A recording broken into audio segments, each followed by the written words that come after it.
My husband didn't invite his parents to our wedding, but my in-laws showed up unexpectedly, turning what was meant to be the happiest day of my life into a scene of chaos. As I stood there in my wedding dress, my mother-in-law stormed in, her face red with anger, and began yelling at me. "You dishwasher," she shouted, glaring at me. "How did you come into my son's life?" Her harsh words cut through me like knives, and she didn't stop there. She even insulted my family, belittling them in front of all our guests. The embarrassment was overwhelming, and I tried to ask her to stop, pleading for some peace on our special day. In a fit of rage, my mother-in-law walked up to me, grabbing my hair and pulling it so hard that I fell to the floor. Gasps filled the room as people watched, shocked and unsure how to react.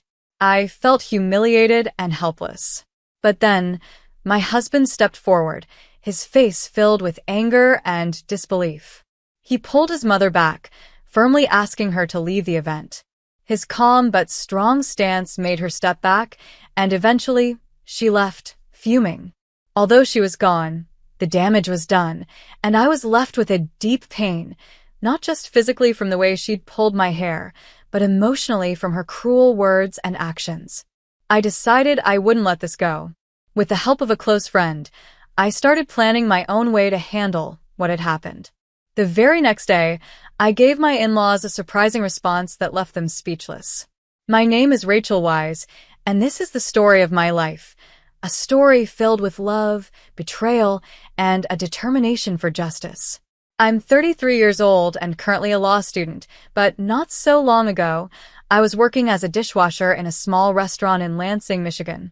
I never thought I'd find love in such an ordinary place, but sometimes life surprises us in the most unexpected ways. This story starts on a rainy afternoon when Adam Yeager walked into the diner for the first time. I was busy in the kitchen, scrubbing pots and trying to ignore the clatter of dishes and the loud sizzle of the grill. Then, needing to refill a coffee pot, I stepped out front, and that's when I saw him, Adam. He was tall, with dark hair and an easy, warm smile that seemed to brighten up even the cloudiest day. I felt an unexpected warmth wash over me and a strange flutter in my stomach. "Can I get you anything?" I asked, trying to sound professional, though I could feel my voice shaking a little. "Just coffee for now," he replied, his gaze fixed on mine. "Black, please. And maybe your number if you're not too busy." I laughed, a little embarrassed by his forwardness, my cheeks flushing. "Sorry, I don't give my number to customers. Company policy." He smiled, unfazed. "Is that so? Well, I'll just have to come back every day until you change your mind." True to his word, he showed up every single day for the next 3 weeks. At first, it was just coffee and small talk, but I quickly found myself looking forward to his visits. He was charming and genuinely interested in my life, and there was something about him that made me feel seen, like he was looking beyond the surface. For the first time, I felt like someone truly appreciated me for who I was, not just where I worked or what I did. Finally, after 3 weeks of his persistent charm, I agreed to go out with him. "Fine," I said, trying to sound casual. "One date. But don't get your hopes up, Mr. Yeager." That one date turned into 5 blissful months. We spent so many evenings laughing over cheap takeout, going for long walks by the waterfront, and sharing our dreams for the future. Adam was different from anyone I had ever known. He didn't care that I worked as a dishwasher, and he valued me for who I was, not for my circumstances. As our relationship grew deeper, we began making plans together. He saw a future with me, just as I did with him. Little did I know that this journey would bring not only joy, but also hardship. My love story, one that began in a small diner, would soon test my strength in ways I never imagined. Through love, betrayal, and courage, I'd find myself fighting for respect, justice, and a place in a family that had tried to tear me down. As my relationship with Adam grew deeper, a lingering worry began to creep into my mind. Adam came from a world so different from mine, one where wealth, status, and connections defined people.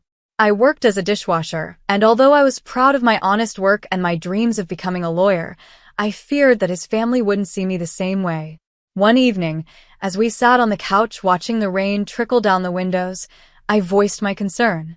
What if they don't like me? I asked, feeling a knot form in my stomach. Adam wrapped his arm around me, pulling me close. They'll love you, Rachel. They just need to get to know you, he said reassuringly. But I could see a flicker of worry in his eyes, a hint that he, too, wasn't sure how things would go. Just after we celebrated our 5-month anniversary, Adam took me to our favorite spot by the waterfront. It was a beautiful evening, with the moonlight casting a gentle glow on the water, and the world felt calm. As we stood together, he suddenly turned to me, his eyes filled with a tenderness I'd never seen before. Rachel, he said, his voice steady yet brimming with emotion, will you marry me? I was speechless, tears filling my eyes as I nodded, hardly able to believe it. Yes, yes, 1,000 times yes. I managed, overwhelmed with joy. As we began planning our wedding, I felt a mixture of excitement and nervousness.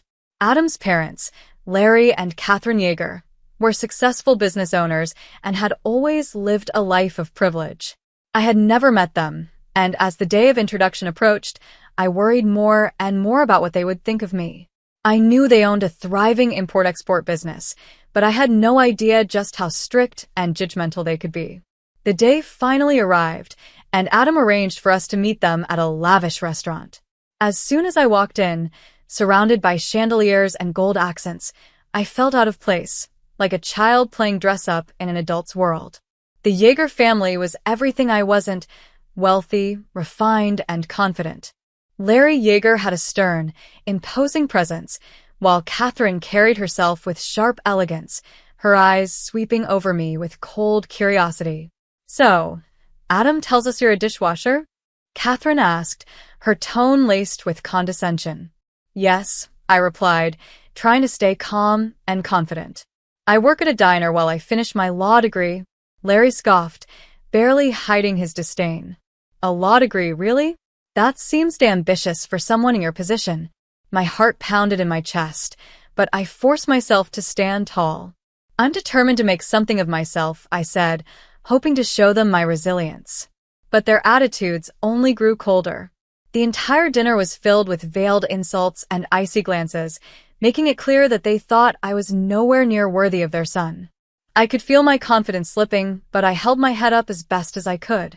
After we left the restaurant, I turned to Adam, my heart heavy. They don't like me, I whispered, trying to keep the hurt out of my voice. It doesn't matter, Adam said, pulling me close. I love you, Rachel. That's all that counts. But I could feel his own tension, the pressure that his family's opinions placed on him. Despite his parents' disapproval, Adam and I decided to have a small wedding with just close friends.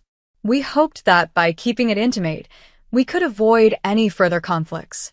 But in the back of my mind, I was nervous about what would happen if his parents found out. On the day of our wedding, just as I was about to walk down the aisle, the doors burst open, and I froze, seeing Larry and Catherine standing there. Their faces were contorted with fury, and the entire room fell into a shocked silence. What do you think you're doing? Larry shouted, his voice echoing in the hall. Jessica stepped forward, her voice as cold as ice.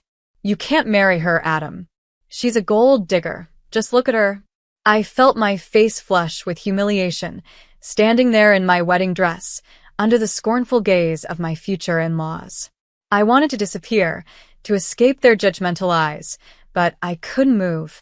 Mom, Dad, stop this. Adam's voice was firm, his face filled with anger. Rachel is the woman I love, and nothing you say is going to change that. But Catherine wasn't deterred. You're making a mistake, Adam. She's only after your money, and once she has what she wants, she'll leave you. I felt a surge of pain at her words, but Adam stepped forward, his eyes blazing.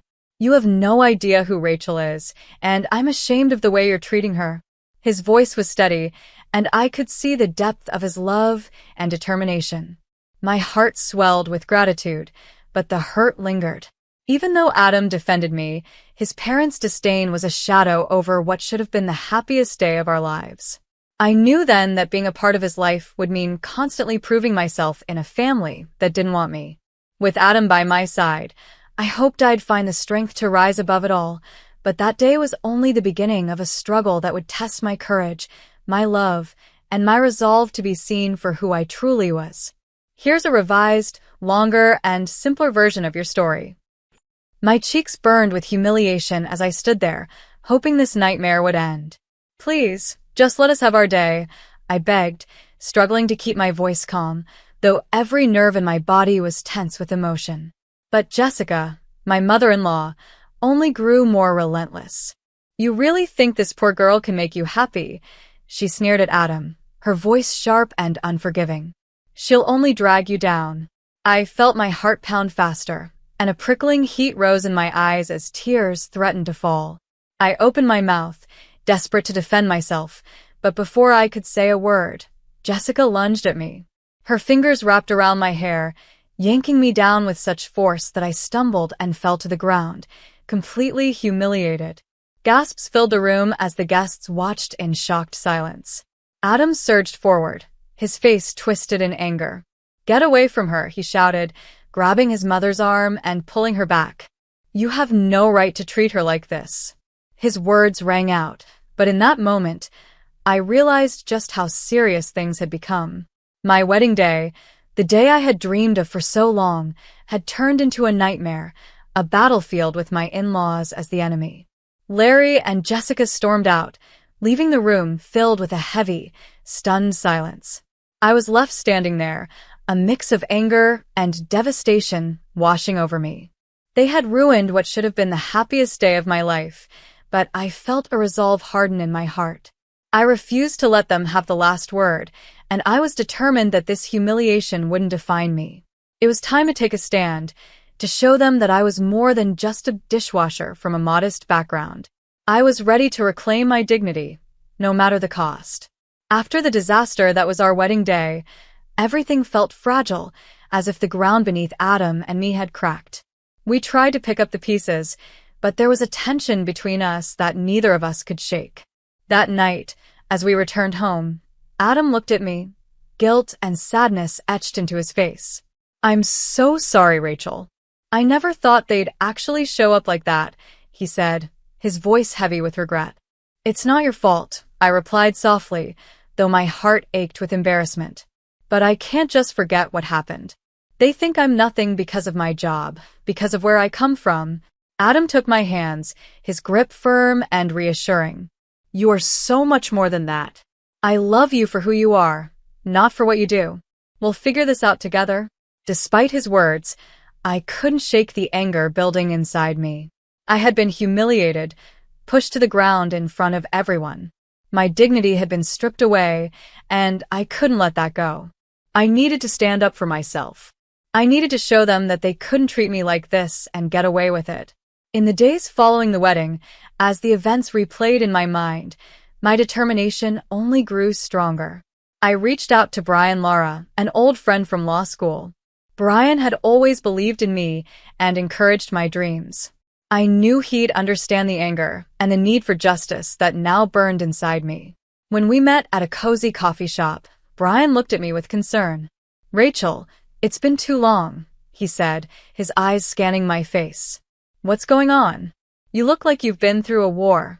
I took a deep breath, steadying myself as I began to tell him everything: the wedding, the humiliation, and my determination to take a stand against the Yeager family. As I spoke, Brian listened intently, his expression shifting from concern to understanding, and then to admiration. "They had no right to treat you like that," he said firmly. "And if you're ready to stand up for yourself, I'll help you. Let's show them that you're more than just a dishwasher, that you're someone to be respected." With Brian's support, I felt my confidence build. I knew that reclaiming my dignity wouldn't be easy, but I was ready to fight for it. This wasn't just about standing up to my in-laws. It was about standing up for myself and proving to everyone that I was someone who deserved respect and love. Over the next few weeks, with Brian's guidance, I began to navigate the complicated world of social expectations, family judgments, and my own determination. I wasn't just fighting for acceptance. I was fighting for myself. And through it all, Adam was by my side, his love and loyalty giving me strength. This journey wasn't one I had expected, and it certainly wasn't easy, but it was mine. I was no longer just a dishwasher, no longer just the girl from a modest background. I was Rachel, a woman determined to stand tall, no matter who tried to push her down. I took a deep breath, gathering my thoughts as I looked across the table at Brian. "Brian, I need your help," I said, my voice firm with a determination I hadn't felt before. Adam's parents humiliated me in front of everyone at my own wedding. I want to expose their hypocrisy and show the world who they really are. Brian raised an eyebrow. His interest piqued. "What do you have in mind?" I leaned forward, sharing the plan that had been forming in my mind since that disastrous day. "I want to investigate Larry and Catherine's import-export business. I've heard whispers about shady dealings for years, but if we can get solid evidence, I want to reveal to everyone that their wealth isn't as clean as they make it out to be." Brian's eyes narrowed with focus, his expression serious. "All right, I can help with that. Let's start gathering information and see where it leads." For weeks, we dove headfirst into researching the Yeager family business. Every evening after work, I pored over documents, public records, and industry reports, while Brian used his network to connect with people who knew the Yeager family or had worked with them. The more we uncovered, the more suspicious things appeared. Rumors about unregistered exports, tax evasion, and questionable partnerships surfaced. But we needed concrete proof if we wanted to bring down a family with the wealth and influence of the Yeager. Then, one afternoon, while combing through public records, Brian stumbled across a crucial discovery. "Rachel, look at this," he called out, pointing to a document on his laptop. I leaned over to read it, and my heart skipped a beat. "They've been under investigation for potential tax fraud," he said, excitement flashing in his eyes. "If we can gather enough evidence, we might actually bring them down." A surge of excitement and a hint of fear flooded through me. "This is it, Brian. We're on to something real. But we have to dig even deeper." As the investigation continued, I felt a new strength building within me. I was no longer the shy girl working at a diner. I was a woman on a mission, determined to reclaim my dignity and fight back against the prejudice and insults I had endured. Each piece of evidence we uncovered felt like a victory, each step forward a reclaiming of my power.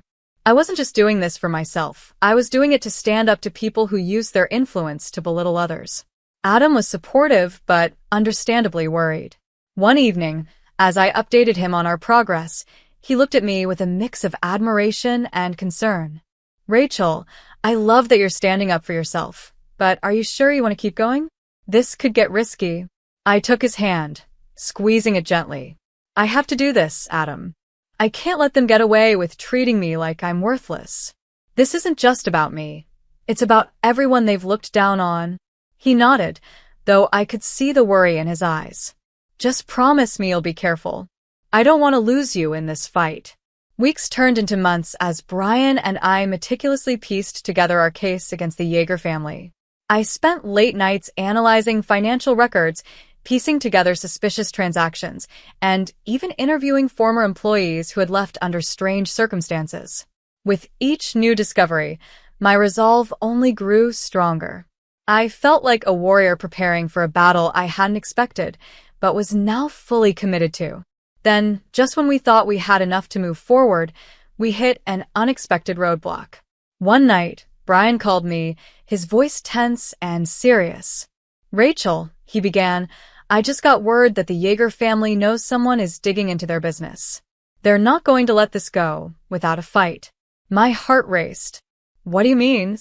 "They're looking into you," he warned. "They might try to intimidate you, or worse." Fear gripped me for a moment, but it quickly turned into resolve. I wasn't about to let them scare me off.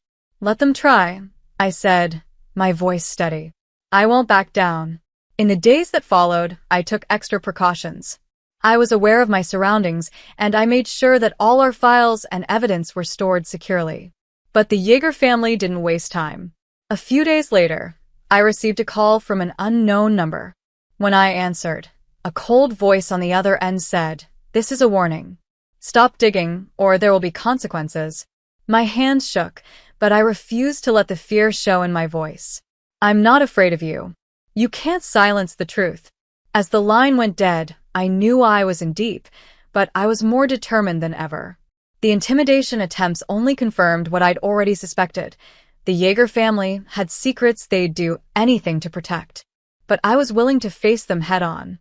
With Brian by my side and Adam supporting me, I continued my fight for justice. Slowly, we began building connections with journalists who were interested in uncovering corruption, and I filed reports with the authorities. I knew it wouldn't be easy and that there were risks involved, but I also knew I wasn't alone. I had people who believed in me, and I was finally standing up for the dignity and respect I deserved. This journey had been a difficult one, filled with moments of fear, but also with resilience. I was no longer just the dishwasher they had dismissed. I was a woman fighting for herself and for others who had been pushed down. As we moved forward, one thing became clear. I wouldn't let anyone, no matter how powerful, define my worth or silence my voice. This was my story now, one of courage, justice, and a relentless fight for truth. And I was ready to see it through, no matter the cost. I refused to let fear silence me. Each day that passed, I realized that my fight against the Yeager family was no longer about revenge. It was about standing up for myself and proving my worth. I wanted the world to see that I was no victim and that I had risen from a humble dishwasher to someone capable of taking on the powerful. With Adam by my side, I felt ready to face whatever challenges lay ahead. But I also knew we were stepping into dangerous territory. The Yeager family wielded influence that could make my life difficult, and I was just one woman with a dream and a mission. Little did I know, the confrontation awaiting me would change everything. The tension in the air was thick as Brian and I prepared to take the next steps. We had gathered significant evidence against Larry and Catherine's import-export business, financial records, shady transactions, and testimony from former employees who had witnessed questionable practices. But we needed to be cautious. The stakes were high, and one wrong move could mean disaster. "Rachel, are you sure you're ready for this?" Brian asked one evening as we sat in my small apartment.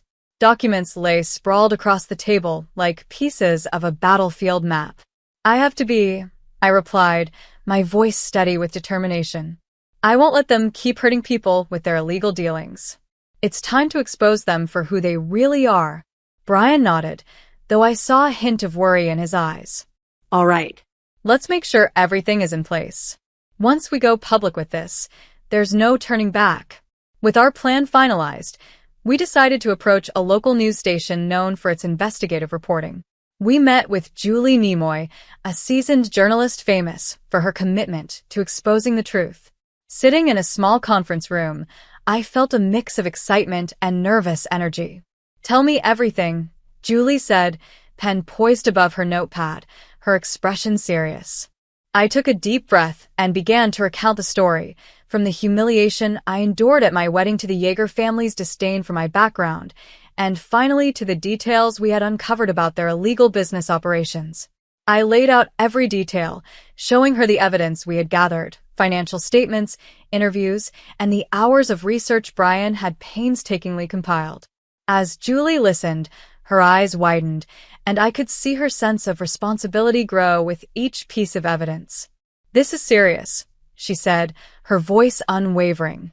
"If everything you're saying is true, I can help you expose them. We'll create a detailed report and get this story out to the public." A surge of adrenaline rushed through me. For the first time since the wedding, I felt empowered. With Julie's help, we would reveal the truth, not just for my sake, but for everyone who had suffered under the Yeager family's unethical practices. The next few weeks were a whirlwind of work with the news station. Julie and her team were thorough, verifying every detail, cross-referencing evidence, and interviewing former employees who were willing to share their experiences. As the story came together, I could feel the Yeager family's presence looming closer. My phone buzzed constantly with notifications about rumors spreading online, stories aimed at tarnishing my reputation, bringing up my humble background, and labeling me a gold digger to damage my credibility.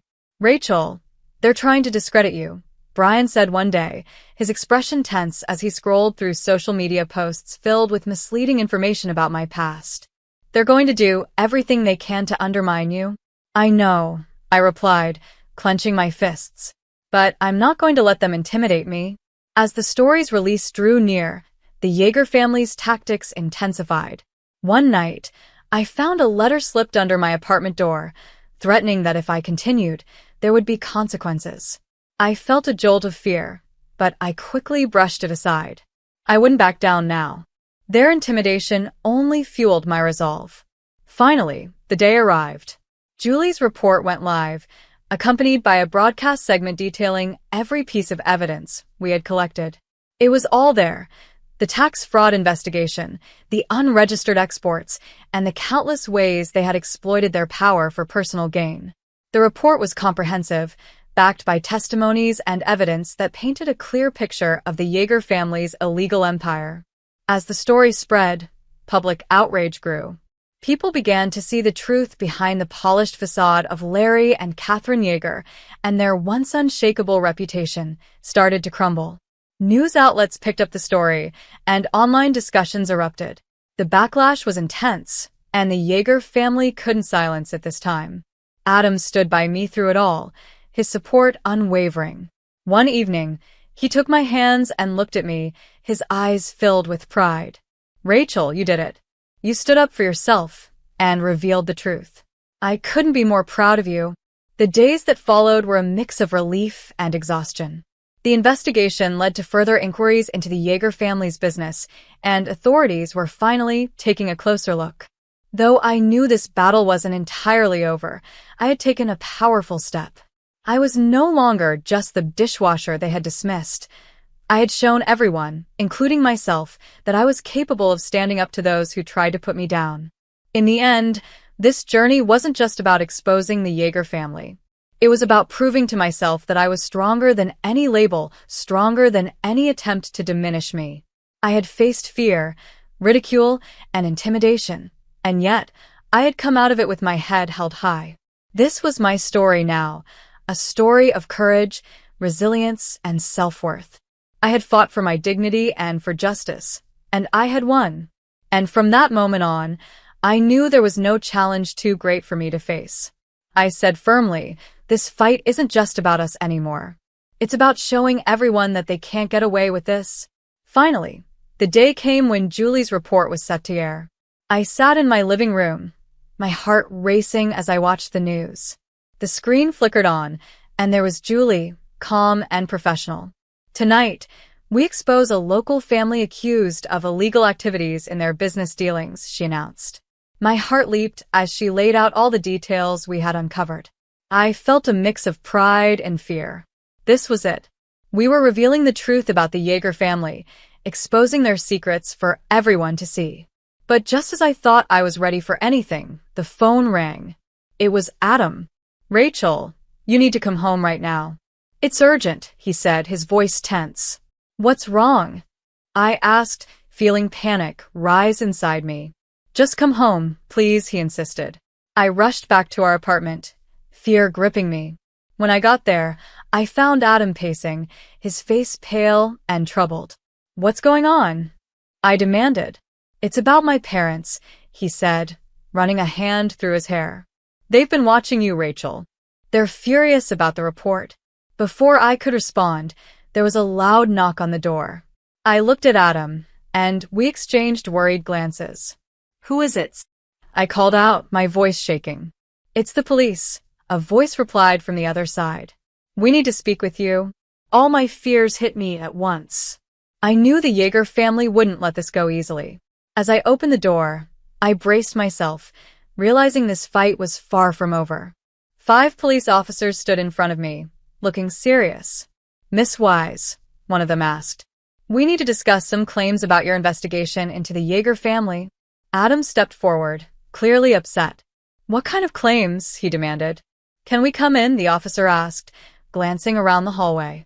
I nodded, my heart racing, and led them into the living room. The tension was thick as I tried to stay calm. "What's going on?" I asked, trying to keep my voice steady. "We received an anonymous tip," the officer explained. "It claims that you and your friend may have faked evidence against the Yeager family." He watched my reaction closely. I felt a surge of anger. "That's ridiculous. Everything we found is real."